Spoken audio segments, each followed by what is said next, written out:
Yes, right there is Brian Avie. Mitawana mirere kumande bweti. Mitawana. What do you say ku misinde gya Kabaka? What do you say? Wasn't health-wise okay. Naye nga people representing bakuliko ennyo bambi. They represented well. Yeah. Okwagala twakulaze. Ayisa abasajja. Awangala gonde n'abagezi okwetaba misinde egyo tukyagenda mu maaso n'okulwanyisa obulwadde obw'enjawulo mu Kenya era Abannayuganda bo bagamba anedda tujja kukwatira wamu okulaba nti ebintu bino tubijjawo ddala by 2030 kubeere nga buli kimu kiri clean. Brian mitawana myereere naye gwe weerabye ekintu ekyo wasuze otya? Ndi bulungi mukwano. How are you? I'm okay. Nice meeting you. Nice meeting you. Tubuza ku bantu baffe Brian. Abantu baffe mwenna abatulaba Brian Avie mu kizimbe NTV mwasuze mutya. Stay tuned. Yes.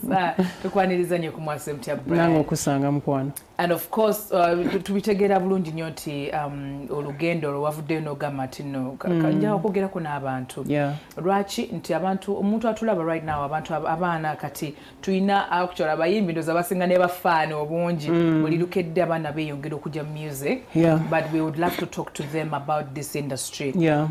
Tetwagala batiisa wabula twagala omwana ono agende okuyingira mu industry eno nga yeetegese bulungi nnyo nga tabuguddemu bugwi nti ne waba afunye ebintu bire tugenda okwogerako wano olunaku leero osigala ng'oyimiridde ogamba Brian yakiyitamu oba wano Brian yayitawo ne kimukosa nage sijayita wano ate kampita wano. So thank you so much for coming through. I'm humbled.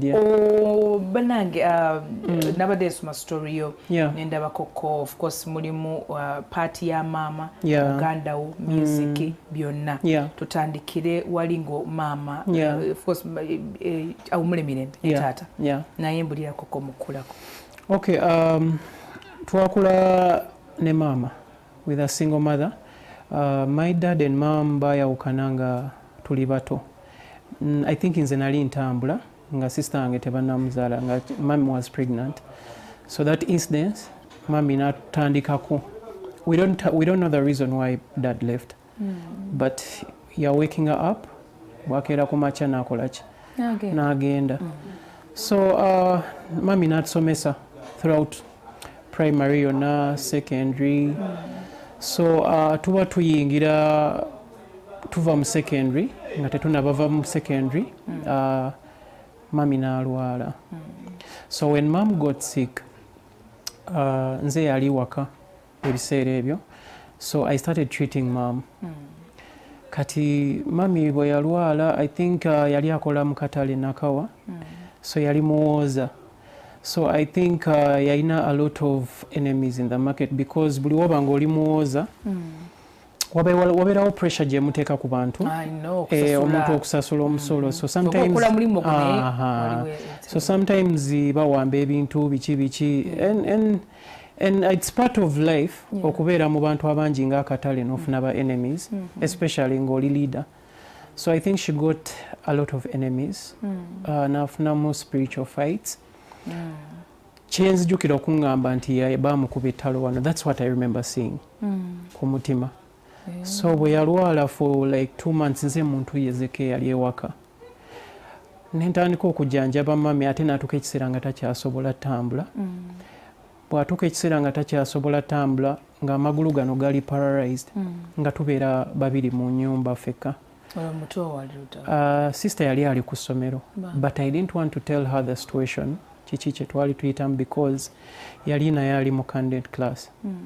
So mami bw'alwala nentandika omujjanjaba to one extent nti I used to bathe her because yatuuka ekiseera nga takyasobola handlinga kintu kyonna. So just have that picture in mind where you have to see your mothers okitegeera nga nze zekaali mu nju. So it was too painful. However I had to talk to a few neighbors abali babeerawo awo, Mama Ibra, Mama Isma, Mama Abu who babeerawo ku kyalo mu Kimbeja ekyalo Wajala. So they came around ne baba nga banyambako ebintu ebimu cause mami yali antuma nangamba genda ono noono bw'ati akuwa essente ojje okomewo ogule kino na kino. So I used to move away from home nengenda nenkima ssente. nenkomawo nga bano banyambyeko ebimu but ekiro kyonna kiba kyange because bali baba balina okudda ewaabwe. So it was so painful nti kyantuulamu nnyo nempulira that much pain. It was my first experience okulwaza omuntu n'okubeera nga muli kumpi. I'm used to this person kubanga atulabirira. Now it's my turn. I'm very young. Simanyi how to go about that. Ate mami yali sente abadde ajja yejjanjaba naye nga tatulaga nti nabadde alwala. So sente zaali zikendedde. So ng'ekintu kyayinza okugamba nti genda okime sente wano ne wano because she had friends. Yali friendly nnyo n'abantu ng'ate mukyala mukozi nnyo. So after 2 months of treatment, I lost mom.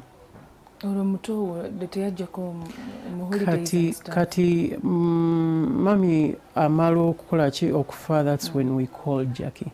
She's called Jackie, she's my young sister. Then netumugamba, that's when Jackie came in. But the whole process was too painful. Ezo memories zihitinga naye mbadde na healing because I've been an orphan for almost 19 years to 20. Kati daddy naye gye yagenda ekitegeeza afuna naye yafuna ebizibu bye n'afa because daddy yafa mu 2000. Mami n'afa mu 2007. So since 2007 I've been an orphan.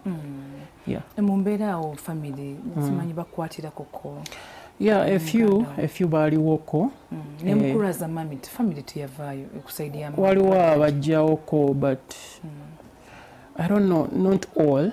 Naye mulimuko abajjanga ne bamulabako cause ebintu bya family obimanyi. There are people you connect with, there are people you don't connect with. So ebimu biba personal nga mu abaana abato temukola ki temubimanya naye bw'okula you get to know nti ono mami yali akolagana na ono n'ono.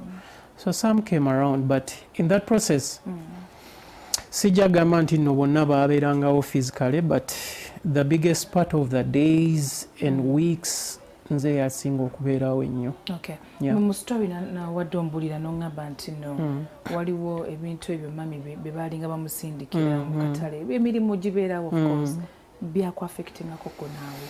I think, actually, there is a day mom came in school.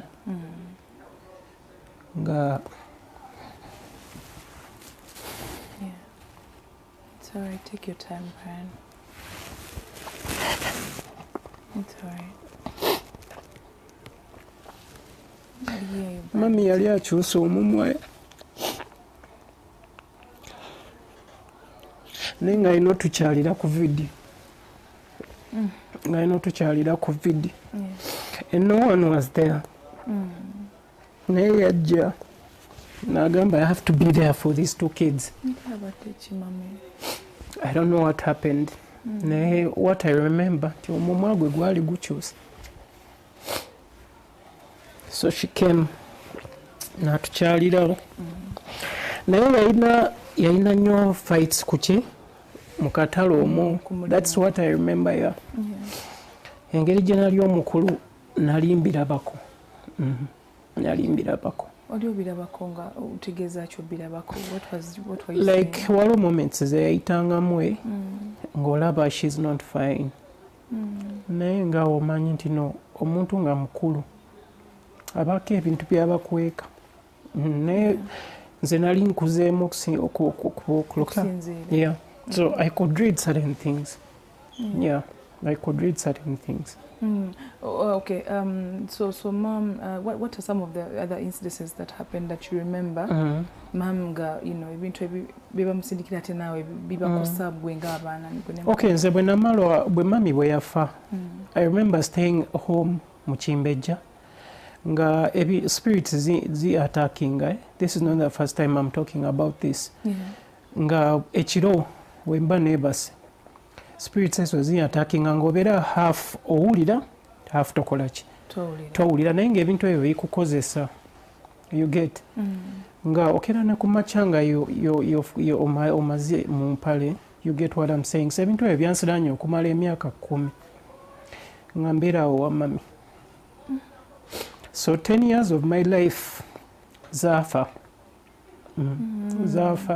Yeah, and wali oyita mwera mweyembe. Yeah, mweyembera nga sometimes sebaka nga mbeera mu kyalo wajero mu paka saa 10 ez'ekiro because nali ntya okwebaka.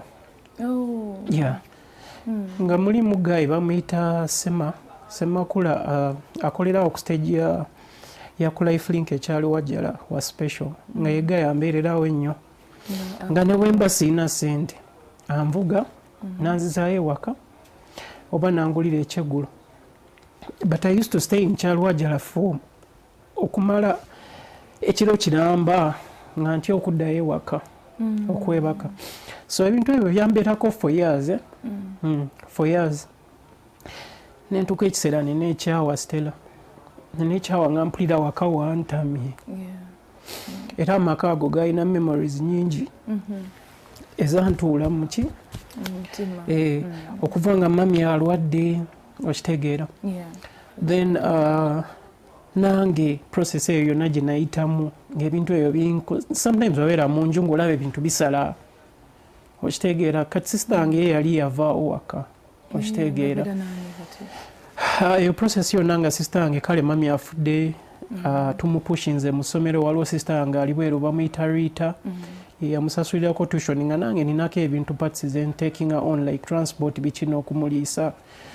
So bw'amala osoma Jackie ye n'agenda n'afuna omusajja nze yasigala waka. So ebintu ebyo ne bitandika okwatakinga naye ng'okeera ku makya ng'owulira ekifuba kikola ki kikuluma nga waliwo ebintu bw'owulira nti no bikutudde mu kifuba nga bikumalako emirembe. So ebintu ebyo byambeerako ebbanga obulamu bwange ne busiraana for years. Mukubeerako ebbanga Brian. Oyingira otya mu music because I know time ejja kuba against us but we can also get into the journey as you explained to us the other side. Yes. Before mom died nali mpandikanga music mu ssomero. So when mpandika music mu ssomero nendagako mami music before she even got sick. But nalinga mutya because yalinga mukambwe. Omugamba nti ndi mu music before nga sinamala soma naye and fortunately yali musanyufu nga mulaze ebitabo byange bya music and she cried. I remember yali atudde mu ddiro ne mulaga ebitabo.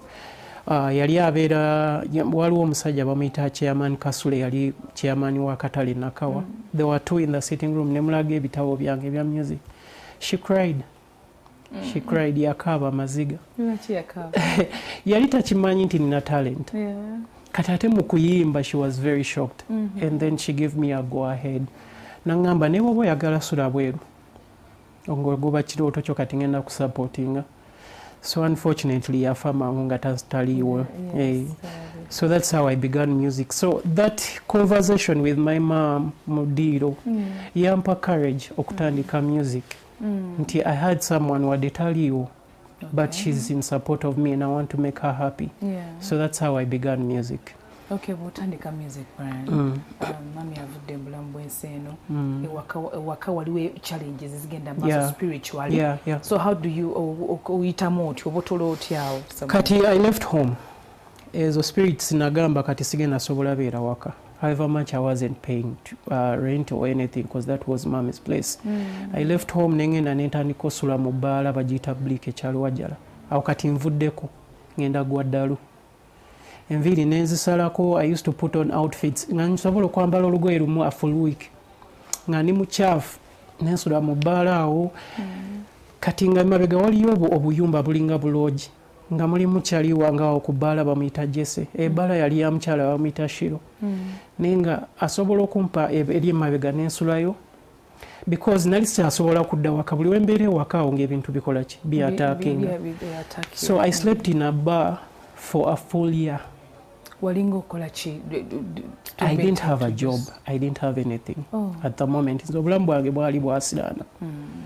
Naye nekyandeetera depression eyo nti nakola oluyimba with certain artists sparking a depression eyo n'okuva ewaka. Nti nakola oluyimba ne ba Kent and Flosso tumaze okola oluyimba nga omuntu wanakwita muje tukole collaboration ne mugenda mu studio muto oluyimba. Sente ozijiwa izo koloni. Kati awo nali sina bulungi sente naye nga bw'onaabeera awo n'ogamba kanjogereko ne brother wange ebweru anyambeko naye nafunanga emikwano era ne ba producers nga oyogerako ne producer nagamba funayo bweziti ojje tukole because they knew I was talented. So kati nalinawo kono nesimu yange onfunyeyo ka smartphone. So when these guys called me, the Kent and Flosso ne bampita ne tugenda mu studio ne bangamba tuddamu tuddemu oluyimba lw'ekyama because they heard about my song. Bwe tugende wa Remix ne tuddamu oluyimba ne nteekamu ssente. They promised me 90% of promotion. So when I dropped the song, they dropped 4 songs. Ngolwange tebalumentioninzeeko ku TV or anywhere. Jukira sente zonna n'okutunda essimu yange biki nateekamu nga nina expectations nyingi. Yes, but okutoa oluyimba ate nga sirina sente za promotion. So ekyama kyali yo single, then okula Remix ne Kent and Flosso. Yes, ekyama Andre yali yalukola n'atalumaliriza ne ntwala ewa Skills on the Beat. Skills yafa, rest in peace. Kati awe baluwulirira Flosso nampita nangamba jangu tukole ki Remix. So Remix eggwa ate baredize ennyimba ddala nnya. Yeah, nga kuliko ne Squeeze. Kati remember Squeeze nabayamba nali co-writer. Nawandika verse ya Avie yonna. So nempulira when oluyimba ate tebalwogerako ne bata ennyimba endala. So that depressed me. Because I had so many expectations in that song. Remember nali nkoze ennyimba n'abayimbi bangi. Nakolako ne Palace oluyimba ne Lugana baluyita Sweet Love. Nenkolako ne baddo ne musenyimba nga zigaana tezikola kitezitambula. Because of that spiritual fights zinabeerangamu nga I don't know, maybe they affected me somehow. So kati bwe ntola oluyimba olwo ne bata ennyimba, that depressed me a lot. So ketumulemu katunonyo Brian Avie. Tuine tuchaine Brian Avie ali mutonyonyo olugendo lwe lwayitamu mu kuyimba okutoba n'okwewaayo. Naye katuke tumulemu katunonyo bitukomawo ate tutunulire music we engeri yatambulamu right now. Tuchagena maaso oli ku MWASUZE MUTYA NTV ne Spark TV, and of course we are proudly sponsored by Rose from Uganda and Bio Oil. You pass by the nearest distributor point owegulira omufaliso go ogwa Rose from. Ndaba abantu ku TikTok eyo nga bafuna package ey'omufaliso eya duve eya piro ey'ekiki naye ng'omufaliso ogusookako ye Rose from. I would like to thank you guys for supporting Rose from Uganda, and of course Bio Oil. We're still going on with the program. The pregnant mothers, those cars, get rid of them using Bio Oil. You'll not regret it. We are still with Brian Avie, of course, and we're talking the spiritual attacks into the dark side of fame that most people do not understand. Banange industry yokuyimba si byangu, but again omuntu omu bwayimirirawo wabawo amaanyi gayimiriddeko weewaawo either obeeno obeeri naye si wakatikati olina osalawo. Bebe cool ajabuta mu story yo. Okay, bwe nyingira mu depression nga nsula mu bbaala eyo for a year ne ntandika okukola music, okuwandika music. So ne connectinga ne Remix, producer Remix. Kati ebiseera ebyo yali abeera sides ku UNBS eri ekyalwajjala nga ntambuzaawo ebigere from kyalwajjala nengenda ne mu recording oluyimba olw'obwereere olwanaatunda, then non-recording olwange. So I recorded over 6 songs for him. Kati awo ku bbaala we nali nsula waliwo omuvubuka bali bamuyita Dennis nga Rasta akola Ntebe naye nga yakolera Bebe Cool Entebe nampa enamba ya Bebe. Nangamba share some music with him, ayinza okugulako music. Eyo lockdown esookera ddala. So when I sharing Bebe music, nasoosa oluyimba olusooka olwakabi. Nabeera shocked. Nangamba nkuwe kolabo oba ngule music. Baluyita byowaba yalufulumya. Byowaba. Yes. Okay. So bwa choosing a music oyo, then nangamba we can't meet. Tuli mu COVID nga tetumuvinga nangamba naye mpereza video nti omuguziza music. So nemwereza video nampereza sente ku simu. So my first money nga nva mu depression nze naziguliramu bantu mmere mu lockdown. Najjako sente ezimu nengulirako abantu emmere nengulako n'essimu. Because nesimu gye naweerezaako music Bebe Cool teyali yange. I didn't have a phone, nali nagitunda to push ekyama. No, it's really a good heart. Me, I'm a giving person. Nina nnyo okwagala eri abantu, unfortunately nti disappointing. nefe bwe tutyo bwe twakula abantu abamu bazaalibwanga balina emitima emirungi. So when I give out food to almost 100 people, nenziteeka mu buveera, nenteeka emmere mu buveera, nempa ne chairman bamuyita Musisi ku kyali Wajjala naye n'agabira abantu abalala. And that brought all my blessings to where I came for the past 4 to 5 years. Yes. Yeah. Okay. So beba amala ogula bwati music wange. Nangamba ngenda ku promoting ngenda ku pushing nja kuteekayo. Yeah. Naye kolabo yo nagigaana because nali sina sente. Ngandaba bwampa kolabo, can I maintain that? Okitegeera. Wawulira nti mulito oli mwe. Siri mwetegefu kola kolabo. Ekyokubiri waliwo politics. Twali mu kulonda kati beba asaze side eri. Then abantu bali so frustrated about that. Okitegeera. Nengamba no, this I'm still growing. If I choose a side and work this collabo, this could end my career or something, but not in a bad way, because I appreciate Bebe Cool buying my music. Naye ebintu ebimu inoteka musi obwongo nomanya nti no choosing a side. Waliwo nga tonafuuka kyoli. Waliwo abantu abagenda okunyigira ababadde bakwagala, waliwo abatagenda kolaki kusiima kyokoze. Okay. So Bebe ne mugamba no, me I'm just a songwriter, negula music. Nangamba do you have an album? Ne mugamba sijuweza, but I have more like 5 songs. Nagulako ennyimba ezimu kwe yatabyo wabe endala tanazita. Ekyo ne kisimula emikisa gyange ne wabaawo omukyala e UK. Nankubira essimu nangamba njagala training omwana wange music. Nentandika training omwana. Ngantekako akasente nangamba if you need anything in lockdown wendi. And that's how obulamu bwange bwatandika okuevolvinga. Netandika savinga akasente nenyamba abantu ne benabeeranga nabaawo ku bleak. Saavirawo immediately ku bbaala. Nabeerawo n'abavubuka nga tuli mu lockdown jjukira tetutambula. So netandika okuyambako abantu okubeera okoza abantu baalinga bubi nga tewali sente mu lockdown. Okay, wangamba nti no, you took a long time to break through. Yeah. But again, twagala otulageko koko the darker side, because then when bokolo limba n'omuyimbi, what happens somewhere there? Bichi byoba obusiza amaaso olusi. Yeah. Ekisobola okuteeka matigati no kyejjusa luvannyuma. Okay, ekintu kyenjwalize nze mu industry abayimbi abamu kye batamanyi. We have spiritual fights abantu bye batalaba. Nti tulogebwa. Simanyi how people are going to take this. But me personally, waliwo ebintu byenfirinzeeko physically. Ng'omuntu okitegeera waliwo ebintu ebimbaddeko nga ndi shocked about it, cause nali ngenzeeko ew'omuyimbi ne banzibako engato essaawa 8 ogw'emisana nga tuli abantu nga 2 mu room ne babba engato, yes, ne babba ezange zokka nga tulinga abantu 2 ne mpulira nga enviiri zinvudde ku mutwe, you get, and that was last year after doing Mitawana and Omubiri, because I think naleeta amaanyi mangi, so people started fighting me. Sijja gamba kino sigena kiteekawo nti nonteekawo because it's a story. Some people even called me by calls nga bantiisa gwe ojjava kukuyimba, otherwise you get issues and this and that. Okitegeera. Nenze jjukira nze nina obuvumu. Nze nawaayo omutima gwange mu music. Era ne fear nenjijjamu because in the beginning natyanga. N'ebintu ebyo bye najja mpitamu from mom and all that stuff. Nafuna obuvumu nze mu music industry. Bankoze ebintu bingi. Ne wabaawo ababba engoye zange nali nsula obuwaate. Nali mbeera mu kikomera neegesa. Egesa is a tiktoker.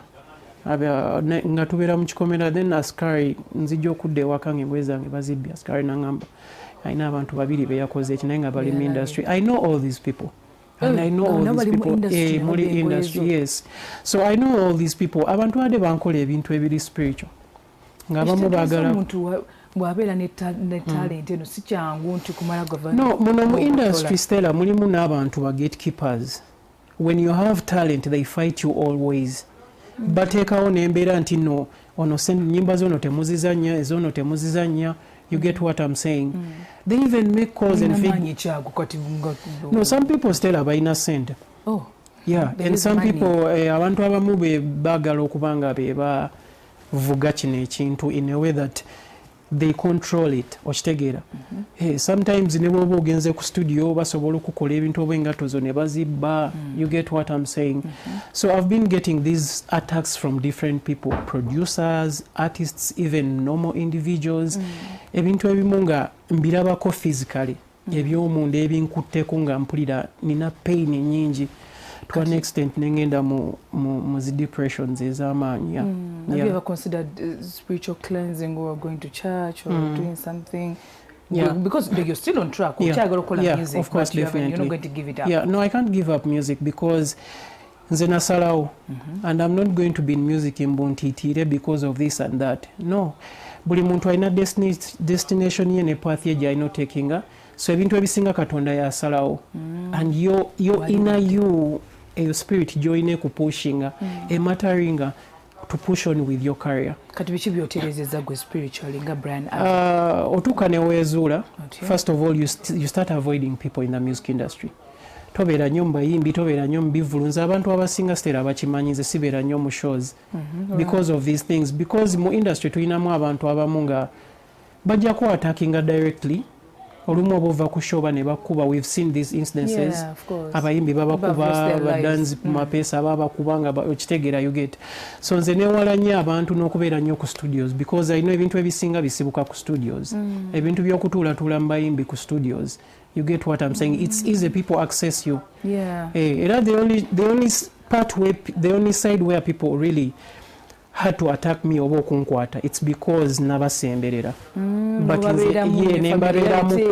But ekyo kize nga music wange atandise okugenda ku peak. You get nga I need to connect with a few people. Oyiseewo ebintu naye nga ate still nze music wange I've been my own manager throughout. Nze sibangako na manager okuleka okubaako ne support aside. Naye nga pain eba nyingi, financial pain, you have responsibilities aside, olina abantu b'okulabirira. N'abantu b'okwesiga batono, so you end up being lonely, yet you need to work with some people. Kati loneliness ehitinga nnyo sometimes nti no nina feel okwesiga abantu. Okitegeera ate no industry yanteekamu nnyo omutima oguli a bit dark because olwo ebintu byembize nga nkola kimpitamu. Ate ekiseera ekisinga abantu bwe bakulaba ng'oli bulungi, that's when they are next to you. Naye bw'oyitako mu situations bw'olabira nti nate abantu si bakwano gyo. Wagamba nti at some point abantu baalinga bakusembera nga balina kye bagenda okuggyako. That was the only reason they were maybe... they were next to me, and kino abantu bangi abakinkoze.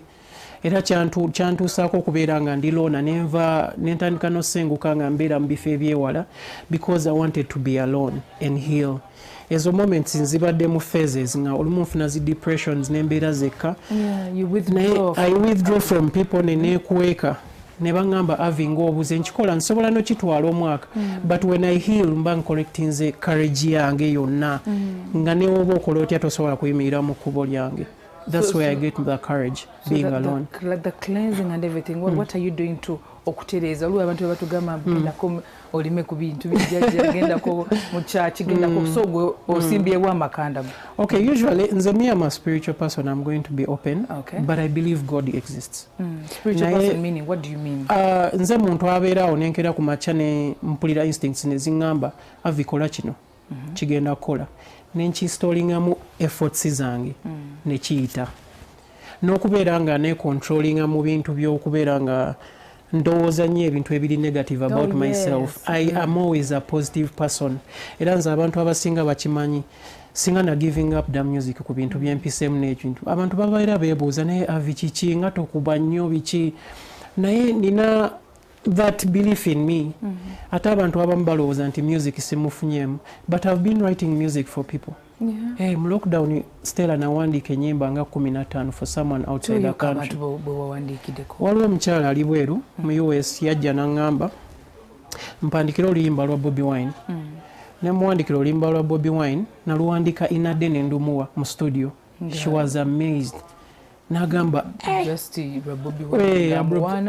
nga mwana ndoza ayagala nnyo Bobi Wine, but that was the kickstart of me doing an album for her. Nagamba, can you make me an album? So Stella nze mu lockdown buli luyimba nalufunangako 5,000,000. The list, yes, every song. Wow. Yes. So that means you netuwandika ezo ennyimba like 15 songs. That's how I got to support my career for the past 4 to 5 years. Era I think in my first lockdown, mu lockdown yasooka we nagulira ettaka lyange. Erisooka 100 by 50. So nentandika okukola ebintu byange mpola mpola, but I was solo. Nga buli kintu nkyekolera. Nze ye marketing, nze ye pushing endongo yange zakola biki. ate ebintu byonna we bintomera you know omu okitegeera but what I did I built a team naye ngeri invisible nga sagala nnyo okulaga abantu benkolanagana nabo mu industry because that's how people easily attack you through those people so nembeera nga nina abantu bange munda eyo benkola nabo naye nga nza spearheading but kiku affecting nga artist nekati ekintu kigenda kikomawo ekyo ekyokubanga enkokola zino mu industry tosobola kyewala naye okwetuusako obulabe obwaddala nti otajja yitawo tosobola kyewala because as long as you're in public oli public figure people are going to hate you wabeerawo n'abantu b'okuze nabo nze one day Stella omuyimbi twali tuyimba naye ku kyalo nankuba mu kifuba bw'atyo ye yajja direct nangamba gwe tolifuuka kintu kyonna mu nsi ogenda lya n'enfuufu. What? Yes, but there is one thing I know about myself. When you hurt me, kame ino kukwata. Because yajja nangamba gwe. Jesus, if you know I don't know if he was drunk, but usually when people are drunk, they speak the truth. I know. Gwe tolibeera kintu kyonna muno mu nsi. But unfortunately, after 1 year, nagenda olaba ate ye yali obubi. Right. I thought that's when me I came up. Okitegeera. Nemanya nti munaye buli muntu si obantu si mwabaligerera abantu path ze balina oyitamu but there is God yakulaga direction gy'olina okola ki okuyitamu. Tulya n'okulya nti babaliisa ennyama simanya biki ebintu bingi ebiri mu industry. I remember I don't know if I should say this but nalekako enkofiira ku some studio then enkofiira ne bagiteekamu oba biki ne bagiteekamu amazzi ago baganywesa. That was last year. I think that's when I started getting issues. Naye ekintu ekyo omuntu yakingamba yali askari ali ku studio eyo mbo bagitwala mu bintu ebiri spiritual but askari nangamba Avie, stop coming to this studio. There is something they're planning for you and it's going to hurt you. So probably bali ba planning akuta career yange. That's one thing I know. So nga babi dealinze with people who are big like mafias in the music industry bino ebintu aba upcoming abasinga tebabimanyi naye nze ndudde mu game. I know these things and I've seen so many things happening. Kati bakakunywesa batya amazzi? No, kati naddayo ku recording oluyimba. So nga bonagamba mumpe ku mazzi agaki ag'okunywa. So I think this boy knew that something was going wrong. So he tells me after about it. Okitegeera. So I think that's when I got issues. Nensoka skipping out a bit nenvaako mu music. Nga ndaba waliwo energies ezitali right ezigenda maaso ne pain eyo yaliwo abantu bavuddewo biki ebintu byajja byegatagata nensoka stepping out ne omwaka mulamba last year yonna I didn't do music. Naye nga waliwo ebintu bingi Stella waliwo ne byendeseeyo because byali bingi nensoka nengamba I need to be careful about my life and I need to be very vigilant n'abantu bensembeza kati awo nentandika okutya abantu. Kakati ngakade tekanatukwata brand. So byogereko ne upcoming artist kati agenda okuyingira industry eno ngali excited whatever big star agala kutambula naye mukwatira nsawo amuyigireko mbusimanya biki promotion of music. I don't know, there's a lot but you can talk to a person. Okay, there's one thing I'm going to tell these upcoming artists. Mulekere nnyo okwesembereza abayimbi abasinga mu industry. Not all people are good. Nze ekintu ekinsobera Stella tulina numbers nyingi muno mu Uganda. We are almost 45 millions plus. Teri muyimbi asobola nakola shewe za mitwalo ebiri yekka solo artist. We have big markets okitegeera naye abantu bakuba enkokola muno mu industry abayimbi bangi. You've seen artists abakola hit songs nataddamu owulikika. Yes, one hit wonder. Yes, these are people mubeeramu abantu abamu nga babalwanisa. I've seen an interview of Virota. I remember a manager omu mwena yali ku tiimu yaabwe yagamba simanyi babawa sente. They shut down Virota completely. They were giving them over 6 millions. I saw this interview and I was like, what? Yeah. But these are things that have been behind the industry that people don't even know. Okitegeera nenga ffe tubiyitamu. So me my personally ngezaako guiding aba artists naddala abandi okumpi kuba ninayo abayimbi bange nange bempushinga because that is one of my talents. I have connections like 90% in the music industry. Kolako n'abayimbi nga ba Nikki, ba Renati, nobayambako ba Jojo Carlson okupushinga endongo zaabwe because they don't know how to go about this and guide them as well because the industry is really delicate nga bw'okimanyi. okiwulira. And this is not just the music industry but ne mu movie industry biwulira eyo biki I know you've been part of the music the movie industry as well. So ebintu bingi upcoming mubeere careful. Bw'oba olina producer wo ng'omutegeera beera n'oyo mukule mwenna. Stop going to different studios in different areas. That's where people get problems and issues. N'okubeera ku buli show gw'oyagala obeere ku buli show. Buleno okubeera wano nti abamu bakuba bwerere because they want to be known. Ennaku zino music yakyuka Stella. Kola plan yo manya engeri gy'omovinga mu industry nga teweetaaga na kubeera namba TikTok yiyo weeri. Do your music on TikTok, people are willing to listen. Kuba kati internet yeriwo okitegeera.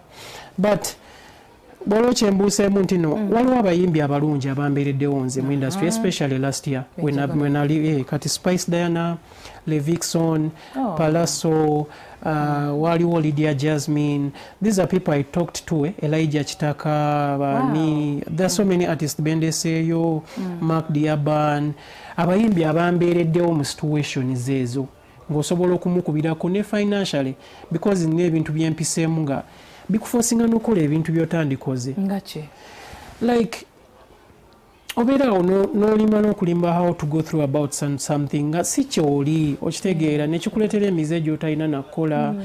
And I'm sorry for the people that have hurt in this kind of way but wabeerawo survival webadde nga eri too bad because of this spiritual ng'oli mu spiritual fight eyo naye nga toyagala kugamba abantu biki by'oyitamu because some people think weeraguza okitegeera oyo Avie yeeraguza akola biki but they don't know ng'ebintu ebimu birina physical nti obikola ki obiyitamu okitegeera. But I'm so happy nti no nasobola building kye bayita social capital. Nze music kyekintu ekirungi kye nemwenyumirizaamu kyenkoze ki kyenfunyeemu n'okuba nga mpandiise music nenfuna sente mu music industry. But spiritual capital, gundi capital spiritual, I mean social capital. Ekuyambako okuba nga ne bw'oba olina issues zonna you can communicate with artists. They are good artists in the industry. Yes. But some of them are bad. Because we know that competition gye beeteekamu eyo eyokuba nti ono tayagala oyitewo so it affects. It affects, yeah. Okay, Brian gatumaliriza right now oli mukola kuki Abannayuganda obasaba bakusupportinge batya what are you working on? First of all I've been working on songs. Naye nze n'okutaking a break I had recorded so many songs. So I expect to release more music in the music industry kubanga kino kintu kyange nazaalibwa nakyo and I have to make my mother proud. Hey, at least nfune first award yange mugambe mami this is for you. This is for you. Thank you so much for giving me a great start in life in the beginning. Okitegeera. So bingi byentegese still muyimbi yenna ng'oyagala okuwandiikira music I'm a good songwriter. Okitegeera. Ate omuntu yenna nga yagala kuyambako promotions tolina connections I have a company that does that. Oh, you do? Yes. What's the name of the company? Do you mind? I'm still creating a name for it. Any final, but yeah, it's in plan. It's that a big really idea. Amazing, yeah, Brian. Because I know artists banji aba struggling. Nojja ku TV notekayo akasente ko olumu ne kagano ba DJ biki. I can help you with that because I'm a loyal person and a straight person. Naye kati nebaza buli muntu nze ambeererawo. I love my fans so much and I believe in good music. Nze sita music mubi. Togenda kulekerawo. Ate sisobola kulekerawo nze nina obuvumo nkyata music omulungi nkyapushinga. Then Stella ne kano kankayiseewo. Mr. Eddie Kenzo mbadde nsaba. I remember he did an interview ng'agamba nti no omuyimbi yenna okujja mu federation olina okukola ki okuteekayo savings okufuna sente but nsaba abakyuseemuko ekyo ekintu sera because waliwo ba artists Kenzo ye kennyini yayita mu mbeera embi.